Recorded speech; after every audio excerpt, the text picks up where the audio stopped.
Welcome to my channel. I'm Scott, and in this video I'm going to walk you through the process of valuing Palantir stock by analyzing their financial statements and dissecting their financial ratios so we can determine if it's a buy or a sell. Let's get started with the model. This is a large cap company, $250 billion market cap. They're trading at $113 a share and they have 2.2 billion shares outstanding. Palantir builds and deploys software platforms for the intelligence community. They provide help with counterterrorism investigations. They have Palantir Gotham. That's a software used to identify patterns hidden deep within datasets. The reason the stock jumped so much is because they jumped on the AI bandwagon. They have a platform for artificial intelligence. They were founded in 2003, headquartered in Denver, Colorado.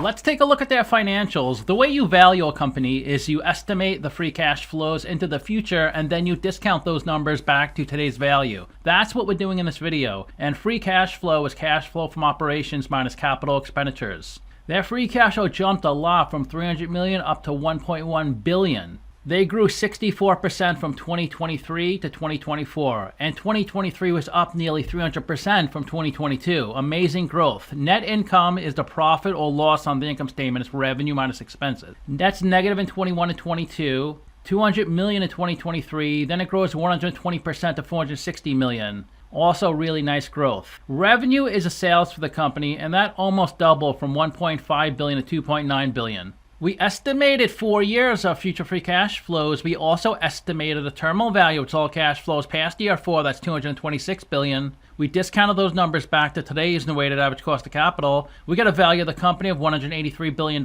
We divide that by 2.2 billion shares. And we get a calculated stock price of $82. They're trading at 113, so they're trading at a 38% premium. It's a sell according to the model. There are 100 companies in the same industry as Palantir, and if they have a number in red, they're worse than the median. If they have a number in blue, they're better. They don't spend much in CapEx, only 13 million. Microsoft spends the most, 56 billion. They're debt-free, just like Checkpoint.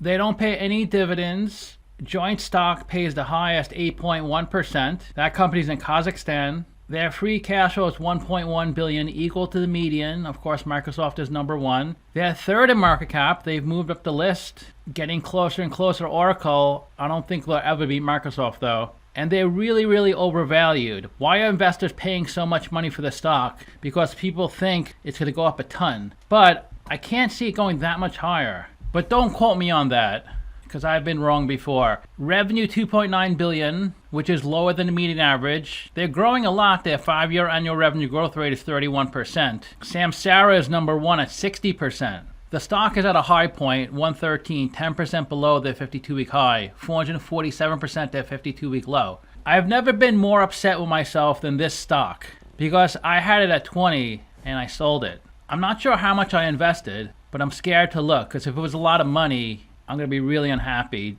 Jumping off a bridge unhappy. But we all make mistakes, but it's just so hard when you own the stock and you sold it. If I never owned it, I'm not going to get that mad because we say that all the time. Oh, we should have bought that stock when it was this price. It was so obvious 5 years ago, but I actually owned it and I sold it. If you put $10,000 into this company when they started trading, you have $119,000 today. What a return, nearly 1,100%. I did not buy it at IPO. I bought it a few months later around here. So I would have gained about 500%. Instead, I have Berkshire, which is up 200%. To summarize, I have them trading at a 38% premium, ranking 6 out of 10. Would I buy it short term? Probably not 4 out of 10 because it's so high right now. But long term, 7 out of 10. That means if I bought it, I probably wouldn't sell within a year. I'd hold at least a year. Ratios, it doesn't get much worse than that, 1 out of 10. Financials look great, 8 out of 10. Revenue is up 86%. Free cash flow, much better at 250%. They're really efficient, really profitable. Let's take a look at their latest presentation. This is for Q4 2024. Revenue is up 52% year over year. That's Q4 2024 compared to Q4 2023, up 12% quarter over quarter. That's Q4 2024 compared to Q3 2024. Commercial revenue up 64% year over year. Government revenue up 45%. They have more government revenue than commercial revenue. Commercial revenue is when they do business with companies like Tesla. They're at 81% for the Rule of 40. The Rule of 40 is a sum of revenue growth and operating margin. 36% revenue growth, 45% operating margin. So they broke through 80. Here's an explanation on the Rule of 40. It's a SaaS metric that dictates a company. Here's more info on the Rule of 40. It's a SaaS metric, software as a service, that dictates that a company's combined revenue growth rate and profit margin should equal or top 40%.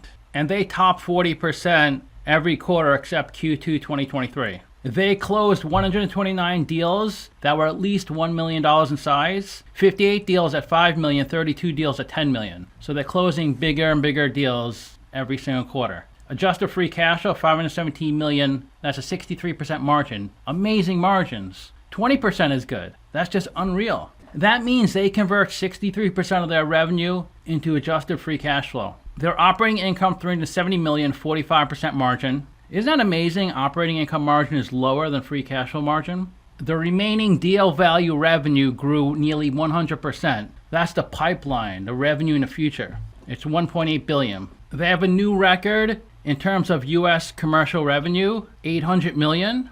That's total contract value. It's not actual book revenue. That's just the value of the contract. Some of it's booked today, some in the future. That's up 134% year over year, and their adjusted EPS 14 cents. This is all for Q4. Here's 2024. Revenue up 38% to $1.9 billion. Commercial up 54%. Government up 30%. Government alone is $1.2 billion. In the Rule of 40, they're at 68% for the year.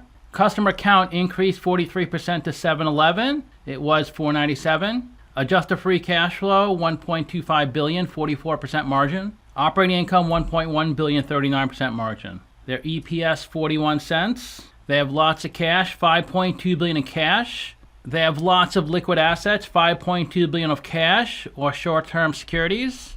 And they're debt-free. Using AI advanced technology. By using this software, they've seen up to 200x efficiency. So that helps their customers reduce expenses. They extended their Army Vantage partnership for up to 4 years. They hosted their development conference. It's a 2-day conference. There were 150 government or commercial builders present. The Cleveland Clinic uses their AIP platform. You can see they work with the medical field as well. This company's helping to transform the speed and scale of the US government.